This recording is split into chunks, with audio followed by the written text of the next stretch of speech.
नमस्कार, मैं हूं राजेश। बहुत बहुत स्वागत है आपका हमारे इस खास बातचीत में और मुद्दा में। आज देश में सबसे बड़ा सवाल है, क्या इस राष्ट्र को हम धर्म, समाज, प्रार्थना और बाकी और भी चीज़ें हैं जो इसके विकास में रुकावट होती है, क्या हम उससे अलग रख के नहीं सोच सकते हैं? क्या हमारा समाज ऐसे ही चलेगा? जी हाँ, आज हम बात करेंगे धर्मांतरण के मुद्दे पर और हमारे साथ खास मेहमान मौजूद हैं। फादर डोमिनिक इमैनुअल संपादक हैं कैथोलिक मैगजीन के। उनसे हम विशेष तौर पर बात करेंगे खासकर कन्वर्जन को लेकर, जिस तरह गुजरात, केरला और बाकी देश के बाकी हिस्सों में चल रहा है। फादर, आपका बहुत बहुत स्वागत है हमारे इस खास बातचीत में। धन्यवाद। सबसे बड़ा सवाल जो आज ये है देश में कि थोड़ी देर के लिए हम लोग सोचते हैं किसी भी धर्म से आगे निकलकर क्या हम अपने राष्ट्र को विकास के पथ पर आगे लेके जब चलते हैं तो क्या इन चीज़ों को अलग रख के हम नहीं सोच सकते हैं? धर्म, आस्था, विश्वास, प्रार्थना, इन सब चीज़ों को अलग रख के राष्ट्र को एक लाइन में चलाएं तो क्या ये बेहतर नहीं होगा? नहीं, मेरे ख्याल से तो धर्म तो बहुत अच्छी चीज़ है। अगर धर्म का सही उपयोग किया जाए और उसका दुरुपयोग नहीं किया जाए तो धर्म तो राष्ट्र के विकास में बहुत अच्छा सहयोग दे सकती है। परंतु जिस तरह से ये आरएसएस और बजरंग दल और वीएचपी के लोग बाधा पहुंचा रहे हैं और दुश्मनी पैदा कर रहे हैं संप्रदायों और धर्मों के बीच में, तो उससे अवश्य मतलब विकास में बाधा पड़ सकती है। और विशेषकर जब प्रधानमंत्री इस बात पर पूरी चुप्पी साधे हुए हैं तो किसी को समझ में नहीं आ रहा है कि क्या प्रधानमंत्री भी यही चाहते हैं या वो वास्तव में विकास चाहते हैं। जिस मुद्दे पर वो अपना चुनाव जीत कर आए हैं और प्रधानमंत्री की गद्दी पर बैठे हैं, तो वो क्या करना चाहते हैं। यही आपने क्या बीएचपी, बजरंग दल, चाहे जो मुस्लिम समाज के लोग हैं, उनका भी कहना है। क्या हम मान लें कि धर्मांतरण को लेकर एक मत होना चाहिए कि हाँ, धर्मांतरण को लेकर एक ठोस कानून बनने की ज़रूरत है? देखिए, कानून बनने की ज़रूरत इसलिए नहीं है क्योंकि कानून ऑलरेडी है हमारे देश में, और ये सभी धर्म और संविधान किसी भी धर्मांतरण का जो ज़बरदस्ती से किया जाता है या कोई लालच देकर किया जाता है, वो तो पहले से ही कह रखा है कि गलत है। तो अब उसमें एक और कानून बनाने की क्या ज़रूरत है? एक बात। दूसरी बात, हम कानून का इसलिए विरोध कर रहे हैं क्योंकि बिना कानून के ही आजकल देखा जाए तो विशेषकर ईसाई समाज को, उनके पास्टरों को और सिस्टरों को इतना परेशान किया जा रहा है। बिना बात में अगर कहीं पर कोई प्रार्थना सभा हो रही है, घर में बैठकर प्रार्थना सभा हो रही है, तो वहाँ पर बजरंग दल के लोग पहुँच जाते हैं, मारपीट और जलाना, तोड़ फाड़ ये सब चालू कर देते हैं। क्यों? कि बोले ये धर्मांतरण करें। क्यों? प्रार्थना हम नहीं कर सकते हैं हमारे घर के अंदर या चर्च के अंदर?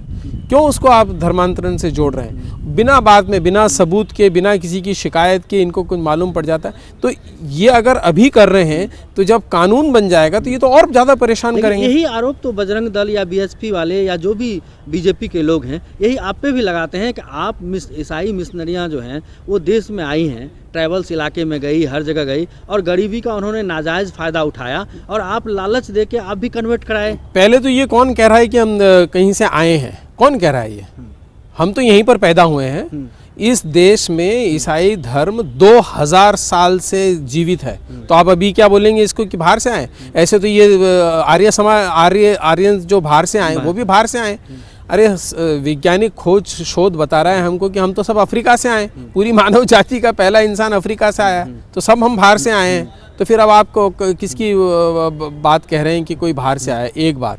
दूसरी बात, मेरा सीधा सच्चा सवाल ये है और मैं किसी को भी चैलेंज कर रहा हूँ कि अगर इस बात का कोई जवाब दे दे मुझे। आपने कहा या जो बजरंग दल वीएचपी वाले कह रहे हैं कि गरीबों को लालच देकर हम धर्म परिवर्तन कर रहे हैं, तो मैं ये पूछना चाहता हूँ कि इस गरीब देश में अगर हम लोगों को लालच देकर, लोभ देकर धर्म परिवर्तन करते होते तो क्या हमारी संख्या 2.6 से घटकर 2.33% रह जाती 2001 की जनगणना के अनुसार? कौन इसका जवाब देगा? ये सरासर गलत, झूठ, फरेब है और झूठा इल्ज़ाम लगाया जा रहा है। पहले तो अल्पसंख्यक हैं, शांति से अपना काम करते हैं, अच्छी शैक्षणिक संस्थाएं चला रहे हैं, अच्छे अस्पताल चला रहे हैं, अच्छा विकास का काम कर रहे हैं। ये नहीं चाहते हैं कि जो गरीबों का उत्थान हो रहा है और उनको शिक्षा मिल रही है वो नहीं चाहते हैं। क्यों? क्योंकि अगर उनको शिक्षा मिलेगी, वो सशक्तिकरण होगा, तो वो कल इनसे उठकर सवाल करेंगे कि आपने क्यों हमें अभी तक गुलाम बनाए रखा है। और ये नहीं चाहते हैं, इसलिए मिशनरियों पर अटैक कर रहे हैं। नहीं, सशक्तिकरण की बात अच्छी है, ये तो सब लोग कहते हैं। ट्रैवल्स एरिया में या नॉर्थ ईस्ट में या गुजरात में बलसाड़ की घटना लीजिए, आप केरला में लीजिए, आप सशक्तिकरण करते हैं और देश स्वाभाविक रूप से कमजोर था। लेकिन वो लोग जो आरोप लगाते हैं सशक्तिकरण की आड़ में, यही तो मैंने उनसे पूछा ना, आप भी कन्वर्जन कल तक करते रहे हैं। मैंने तो यही पूछा आज ना, घर वापसी पे आपको थोड़ा आपत्ति हो गई है। भाई साहब मैंने यही तो आपसे पूछा ना कि ये कन्वर्शन का जो आरोप लगा रहे हैं उसका कहीं परिणाम तो बताइए। परिणाम तो ये है कि 2.6 से घटकर 2.3, ये परिणाम है? नहीं, बताइए ना, कौन बता सकता है कि परिणाम जो आप आरोप लगा रहे हैं उसका परिणाम कहीं दिखे तो सही। ज़मीनी हालत क्या है? ज़मीनी हालत ये है कि हम डर कर और ये डरा धमका कर करने की कोशिश कर रहे हैं।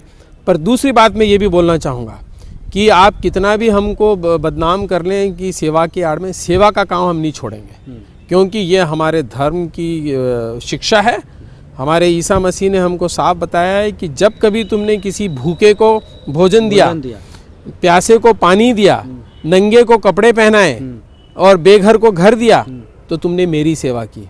और ये हमें कितना भी बदनाम करते रहें, ये काम हमसे नहीं छुड़ा सकते। और हम सशक्तिकरण के और शिक्षा के काम में लगे रहेंगे, चाहे ये कुछ भी बोलते रहें।